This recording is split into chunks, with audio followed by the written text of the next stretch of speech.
കൂട്ടുകാരെ, എൻ്റെ പേര് എർലിൻ. ഞാൻ വായനാ ദിനത്തിനോട് അനുബന്ധിച്ച് ഒരു കവിതയാണ് ഇന്ന് പാടാൻ പോകുന്നത്.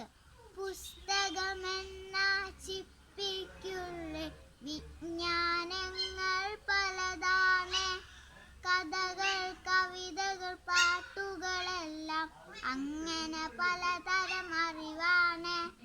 അക്ഷരമധുരം നുണയാനായി പുസ്തക വായന ശീലിക്കാം.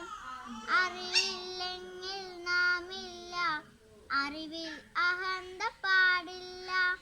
പുസ്തകമെല്ലാം വായിക്കാം, പുസ്തക വായന ശീലിക്കാം. പുസ്തകമെന്ന ചിപ്പിക്കുള്ളിൽ വിജ്ഞാനങ്ങൾ പലതാണ്. കഥകൾ, കവിതകൾ, പാട്ടുകളെല്ലാം അങ്ങനെ പലതരം അറിവാണ്. നന്ദി.